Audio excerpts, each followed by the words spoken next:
जय हिंद।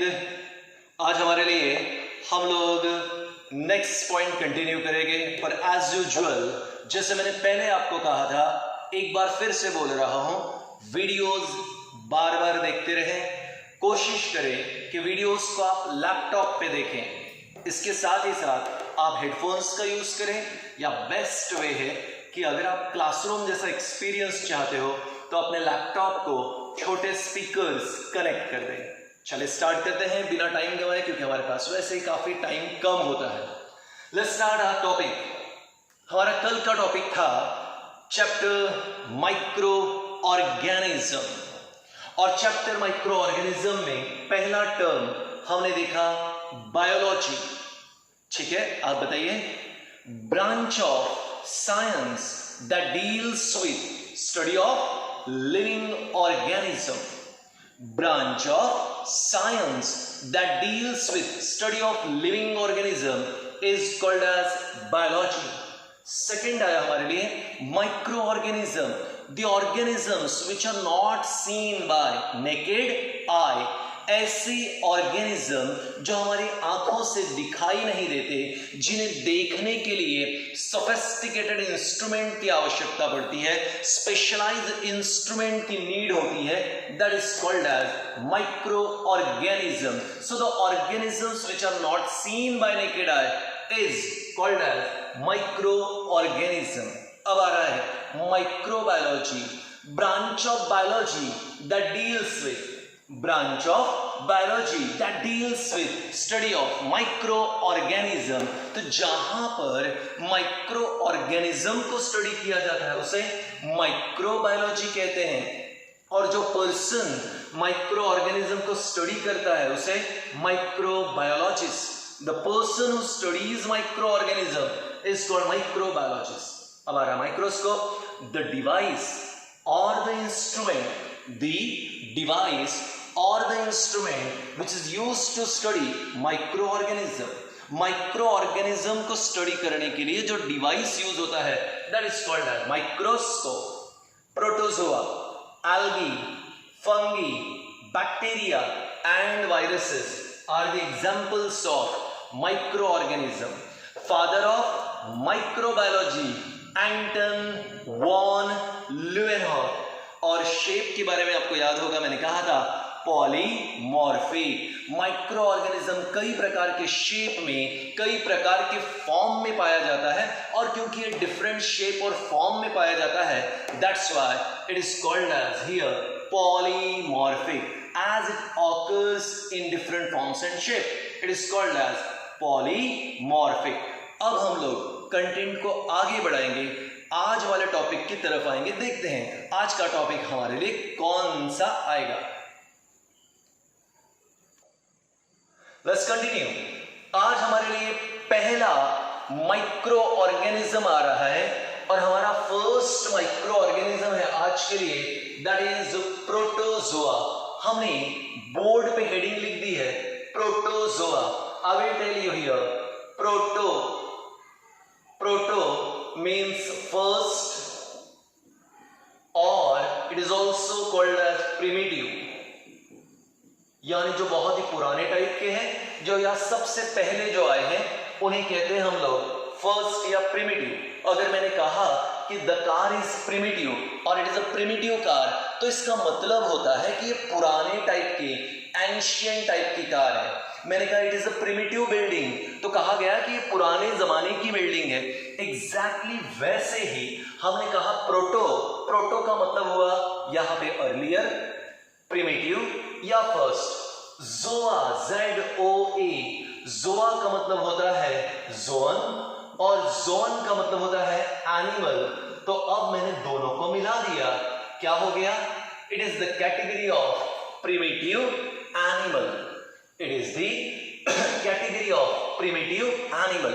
Definitely हम कुछ कंटेंट ऑन पेजेस देखेंगे, और बाद में इसके एग्जाम्पल्स जो है हम स्क्रीन पे देखेंगे। मैंने कहा कुछ पॉइंट्स पेजेस पे देखेंगे, और फाइनली एग्जाम्पल्स स्क्रीन पे देखेंगे। ठीक है, तो आज का हमारा कौन सा टॉपिक है?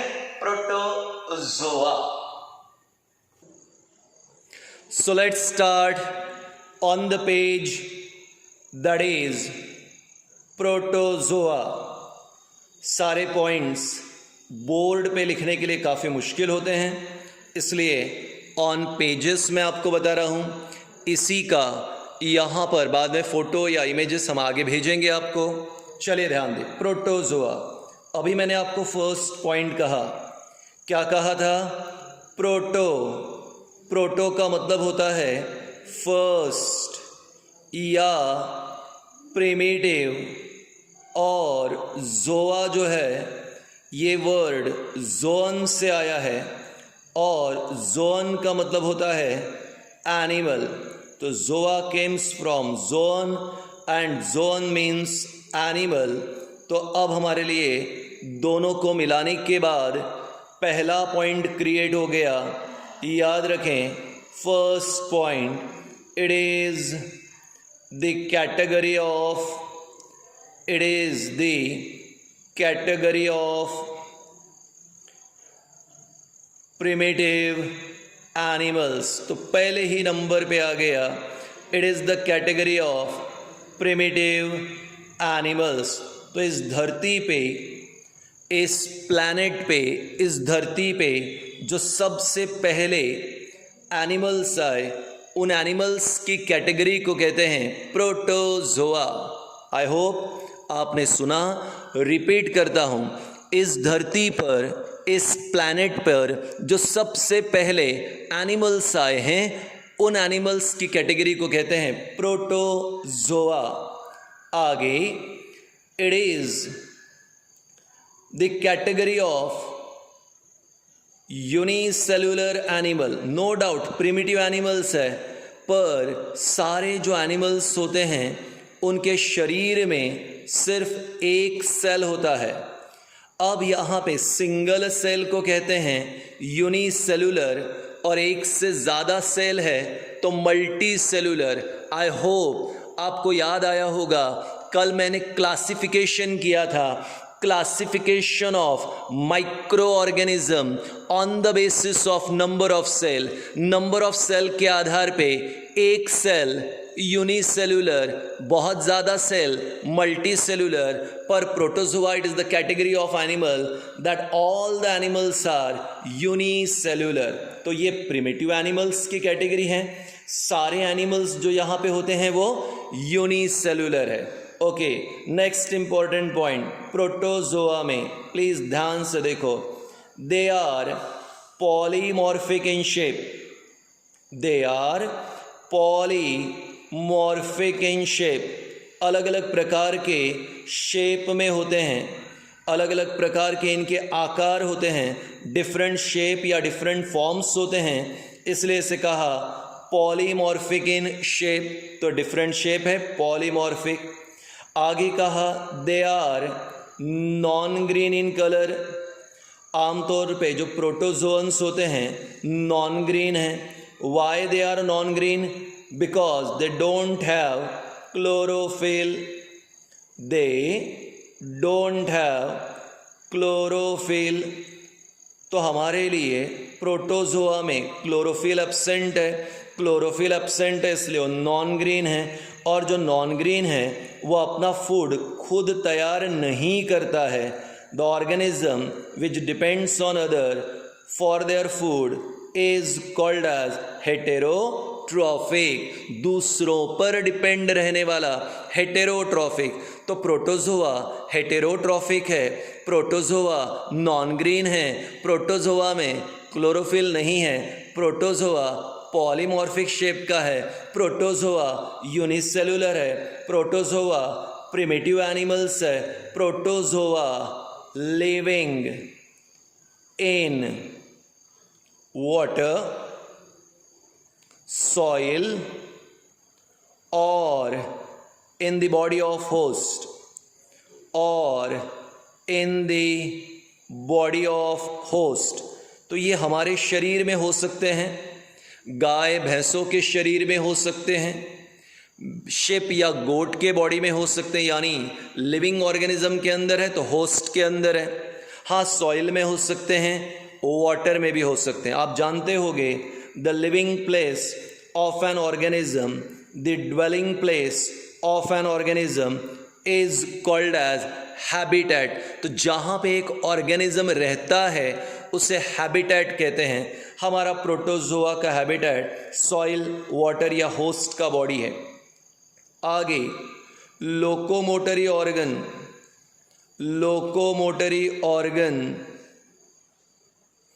आर फ्लैजेला,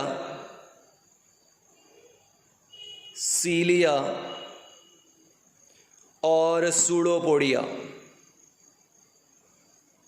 फ्लैजेला, सीलिया और सूडोपोडिया, तो ये लोकोमोटरी ऑर्गन्स है। लोकोमोटरी ऑर्गन तो जिन ऑर्गन से एक ऑर्गेनिज्म मूवमेंट करता है, जिन ऑर्गन से लोकोमोशन होता है, उसे कहते हैं लोकोमोटरी ऑर्गन। और हमारे लिए प्रोटोजोआ के लोकोमोटरी ऑर्गन सीलिया है, फ्लैजेला है, सूडोपोडिया है। मैं बोर्ड पे डायग्राम पे एक्सप्लेन करूँगा। लास्ट पॉइंट है asexual and sexual reproduction is seen. Asexual and sexual reproduction is seen. यहाँ पे अगर गैमेट्स की मदद से, स्पर्म और एग की मदद से रिप्रोडक्शन होता है तो सेक्सुअल, और अगर विदाउट स्पर्म एंड एग होता है तो असेक्सुअल। प्रोटोजोआ में दोनों भी प्रकार के रिप्रोडक्शन होते हैं। हाँ, डिटेल आपको इसी साल है, चैप्टर का नाम रिप्रोडक्शन है। तो एक बार पॉइंट्स को गैदर करते हैं। प्रोटोजोआ प्रिमिटिव एनिमल्स है, यूनिसेलुलर ऑर्गेनिज्म है, यूनिसेलुलर एनिमल, पॉलीमॉर्फिक शेप है, नॉन ग्रीन है, क्लोरोफिल एब्सेंट है, हेटेरोट्रॉफिक है, अपना फूड खुद तैयार नहीं करता, पानी में, सॉइल में या होस्ट के बॉडी में रहता है। लोकोमोटरी ऑर्गन सीलिया, फ्लैजेला हो सकता है। असेक्सुअल या सेक्सुअल रिप्रोडक्शन होगा। आइए जरा बोर्ड पे देखते हैं। अब देखो हमारे लिए ये 4 अलग अलग एग्जाम्पल्स है हमारे लिए प्रोटोजोआ के। Amoeba, unicellular animal, protozoa. लिशमेनिया, unicellular animal, protozoa. Plasmodium, unicellular animal, protozoa. Similarly हमारे लिए है पैरामीशियम, ये यूनिसेलुलर अमीबा जिसका कोई शेप फिक्स नहीं होता, ये लोकोमोशन करेगा, मूवमेंट करेगा। इसके लोकोमोशन के लिए, मूवमेंट के लिए ये आउटग्रोथ होते हैं। इन आउटग्रोथ को सूडोपोडिया कहते हैं। सूडोपोडिया का मतलब होता है फॉल्स लेग। ये है लिशमेनिया। इस लिशमेनिया के बाद एक लॉन्ग हेयर लाइक स्ट्रक्चर होता है। Long hair like structure, whip like structure, it is called as flagella. इस फ्लैजेला की मदद से वो लोकोमोशन करेगा। ये है पैरामीशियम जो स्लीपर शेप एनिमल है। इसमें स्मॉल हेयरी आउटग्रोथ आपको दिख रहे हैं। इन हेयरी आउटग्रोथ को सीलिया कहते हैं। ये सीलिया ऐसे मूवमेंट करती हैं, एनिमल लोकोमोशन करेगा। तो हमारे प्रोटोजोआ में लोकोमोटरी ऑर्गन है सूडोपोडिया, फ्लैजेला, सीलिया। हमारा प्रोटोजोआ यूनिसेलुलर ऑर्गेनिज्म है, यूनिसेलुलर ऑर्गेनिज्म है। हमारे प्रोटोजोआ में क्लोरोफिल नहीं है। हमारे प्रोटोजोआ के अंदर कोई ग्रीन कलर नहीं है। हमारा प्रोटोजोआ दूसरों पे डिपेंड होता है, that we call heterotrophic organism. और मैंने कहा कि ये हमारे लिए असेक्सुअल और सेक्सुअल रिप्रोडक्शन दोनों भी दिखाएगा। रिमेंबर, यहां पे ध्यान दो, ये क्या है हमारे लिए? अमीबा। ये जो अमीबा अगर हमारे शरीर में आ गया तो हमारे लिए बीमारी कॉज करेगा। And the disease caused by amoeba is amoebiasis. Disease caused by amoeba, amoebiasis. तो रिमेंबर, हमने गलती से पानी पूरी मार्केट में ज्यादा खा लिया, पेट गड़बड़ कर रहा, मतलब बीमारी है amoebiasis. लिशमेनिया, ये एक प्रोटोजोआ है। अगर शरीर में आ गया तो इससे भी बीमारी होगी, और इससे होने वाली बीमारी का नाम है लिशमेनियासिस। लिशमेनियासिस। मम्मी या पापा बाजू में बैठे हैं तो उन्हें पता होगा लिशमेनियासिस को काला आजार कहते थे। 1940 में काफी ज्यादा बीमारी थी भारत में, लिशमेनियासिस। इसका मतलब ये नहीं कि आपके पापा 1940 में थे, मैं पता रहा कि उनको भी पता होगा, ठीक है। लिशमेनियासिस। नाउ ये तो बहुत ही कॉमन है आपके लिए। इसका नाम है प्लाज्मोडियम। और अगर प्लाज्मोडियम आपके बॉडी में आ गया तो आपको बीमारी होगी मलेरिया। बहुत कम लोग जानते हैं कि मलेरिया प्लाज्मोडियम के कारण होता है। आप बोलोगे सर हमने पढ़ा है मॉस्किटो के काटने से मलेरिया होता है, फीमेल एनोफिलिस मॉस्किटो के काटने से मलेरिया होता है, ऑफ कोर्स। पर जब वो फीमेल एनोफिलिस मॉस्किटो आपको काटती है तो आपकी बॉडी में क्या डालेगी? वो प्रोटोजोआ। कौन सा प्रोटोजोआ? प्लाज्मोडियम।